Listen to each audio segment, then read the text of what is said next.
প্রিয় বন্ধুরা, কেমন আছেন? আশা করি ভালো। আমি অবিকল কোরআন শরীফ থেকে কিছু স্পষ্ট আয়াত আপনাদের সাথে তুলে ধরবো। এটা নিয়ে আপনারা একটু চিন্তা ভাবনা করবেন যে কী বলা আছে। আল্লাহ বলতেছে, কি বলতেছে? প্রত্যেক জাতির জন্য নির্ধারণ করে দিয়েছি নিয়ম। আল্লাহ বলতেছেন যে প্রত্যেক জাতির জন্য নির্ধারণ করে দিয়েছি নিয়ম কানুন, যা ওরা পালন করে, তাই ওরা যেন তোমার সঙ্গে এ নিয়ে বিতণ্ডা বা বিতর্ক না করে। সূরা হজ আয়াত নাম্বার 67। পৃথিবীতে যত জাতি আছে এ তো আল্লাহরই জাতি, আল্লাহই সৃষ্টি করছে। তো এদের প্রত্যেকের জন্য আছে আলাদা নিয়ম কানুন, আলাদা ভাষা, আলাদা পদ্ধতি। সেই কথা আল্লাহ বলতেছে। আবার শোনেন কি বলছে, প্রত্যেক জাতির জন্য নির্ধারণ করে দিয়েছি। স্বয়ং সৃষ্টিকর্তা নির্ধারণ করে দিয়েছেন। কি দিয়েছেন? নিয়ম কানুন, যা ওরা পালন করে, তাই ওরা যেত তোমার সঙ্গে এ নিয়ে বিতর্ক না করে। অর্থাৎ ধর্ম নিয়ে বাড়াবাড়ি করতে নিষেধ করছেন, জানেন, তাই না? বিষয়।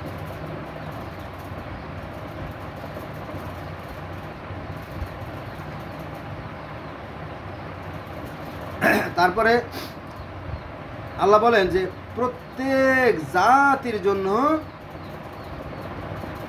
কোরবানির নিয়ম দিয়েছি। কোরবানির নিয়ম আপনারা যদি বাস্তবে যদি দেখেন তাহলে আমাদের এই পদ্মা সেতু যখন করলো জাপানি বা চীনের যে ইঞ্জিনিয়াররা, তারা কিন্তু গরু জবাই দিচ্ছে, জানেন তো। তারা যদি গরু জবাই না দিত তাহলে আমরা বুঝতে পারতাম না। তারা কিন্তু গরু খায়। তার মানে কি, চীন, Japan, Laos, Cambodia, Vietnam, Thailand, Hong Kong, Bangkok, এই সমস্ত অঞ্চলে গরু খায়, শুয়োর খায়, কুত্তা খায়, সবই খায়, খায় না? খায়। তার মানে পূর্ব অঞ্চল গেল বাদ। আচ্ছা, রাশিয়ার এই অঞ্চলে আপনারা জানেন, তাই না? গরুও খায়, বলগা হরিণও খায়, সব খায়, খায় না? খায়।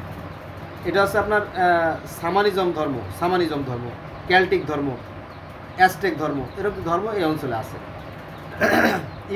ইটালি, তারপরে আপনার জার্মানি, এ জায়গাও গরু খায়।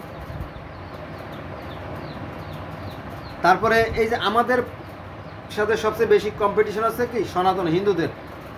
তো হিন্দুরাও কিন্তু গরু খায় এবং গরু খেত।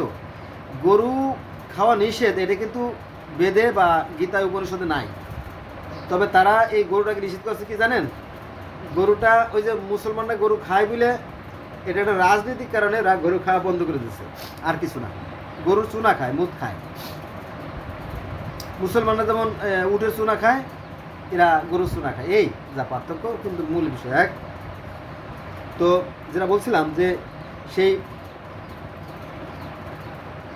পারস্য বলেন, গ্রিক বলেন, আর বেবিলিয়ন বলেন, আর সেই কেনান বলেন। কেনান মানে কি, এই ইসের আপনার ইসরায়েল ফিলিস্তিনের আগে এখানে যে জাতিগোষ্ঠী বসবাস করতো, সবাই এই পশু খেত। এমনকি পৃথিবীর সূচনা লগ্নে আজ থেকে 25 লক্ষ বছর আগে, কত? আজ থেকে 25 লক্ষ বছর আগে মানুষের একমাত্র জীবিকার উপকরণই ছিল এই পশু।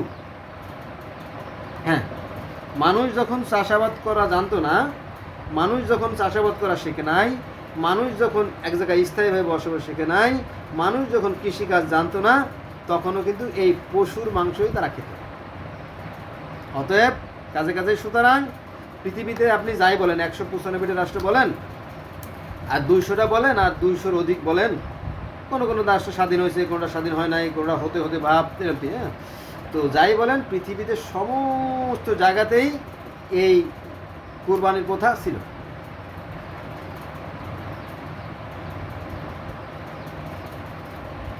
সেই কথা আসছে, কোথায় আসছে এটা আসছে সূরা হজের 34 নম্বর আয়াতে, যে প্রত্যেক জাতির জন্য কোরবানির বিধান ছিল। ক্লিয়ার? এখন বয়সের দিক থেকে যেহেতু সনাতন ধর্ম প্রাচীন, সে ব্যাপারে তো কিছু কথা বলতে হবে। এই নর বলি, অশ্ব বলি, মহেশ বলি, পাঠা বলি, দুম্বা বলি, মানুষ বলি, শিশু বলি, সব বলি ছিল। শুধু যে পশু বলি ছিল তা না, অন্যান্য বলিও ছিল, তবে সময়ের পরিবর্তনের সাথে সাথে সেগুলো সংস্কার করা হয়েছে। এমনকি হিন্দুদের মধ্যে একজন একটা গান গাইছে, আমার মনে আছে গানটা, বলি গানটা বলি। বনের পশু নয় গো দাদা, বনের পশু নয়, বনের পশু নয় গো দাদা, বনের পশু নয়, বনের ওই পশু বলি দিলি তুই খালি খালি, বনের ওই পশু বলি দিলি তুই খালি খালি। ভুলে গেছে গানটা, ভুলে গেছে আর কি।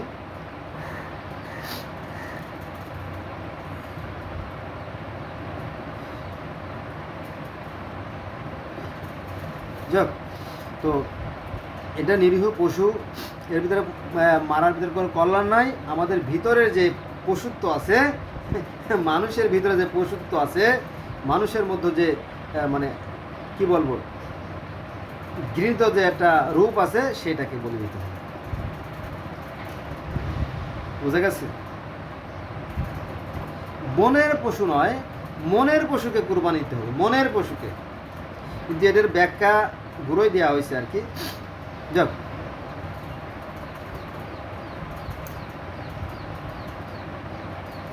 দেখেন এখানে আল্লাহ কি বলতেছে যে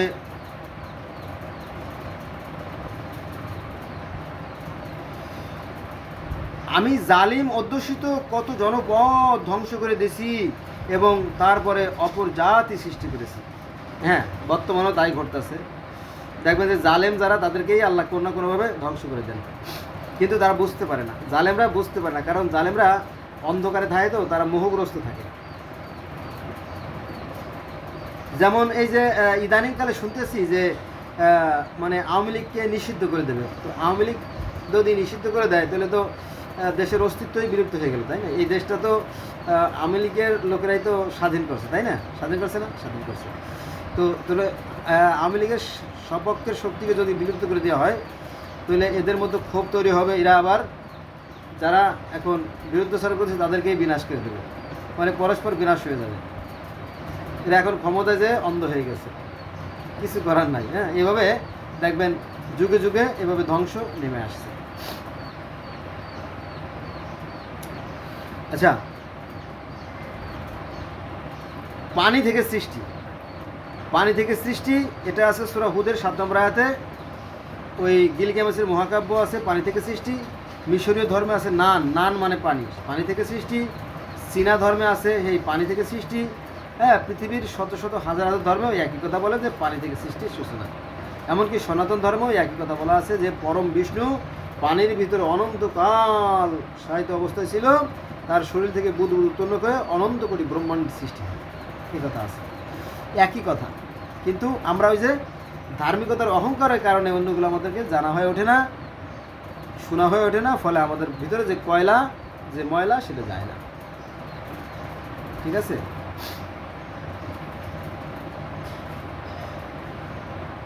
আল্লাহ বলেন যে হে মুহাম্মদ, আমি তোমার পূর্বেও অনেক রাসূল পাঠিয়েছিলাম, কিন্তু তাদেরকে ঠাট্টা বিদ্রুপ করা হতো।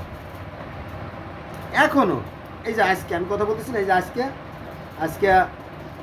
হচ্ছে আপনার 19 তারিখ, আজকে হচ্ছে 19/5/2025 সাল, এখনও ঠাট্টা বিদ্রুপ করা হয়। আমি যেহেতু বিভিন্ন ধর্মের ছাত্র, আমি তো দীর্ঘ 30-35 বছর ধরে এই ধর্মগুলো আয়ত্ত করার চেষ্টা করছি। তো আমার অনেকে বুদ্ধি দেয় যে আপনি যেভাবে কথা বলেন, এটা আপনার কেউ আপনার ভিডিও দেখবেও না, খাবেও না, এটা করে লাভ না। আপনি যে কোনো একটা পক্ষ নেবেন, যে কোনো, আপনি শুধু কোরআনের বাণী প্রচার করে যান। হ্যাঁ, তাহলে সবচেয়ে ভালো হবে। তাহলে তো আমি তো সেই সীমাবদ্ধের মধ্যে চলে গেলাম, আমি সীমাবদ্ধতার মধ্যে পড়ে গেলাম। কি বলছে?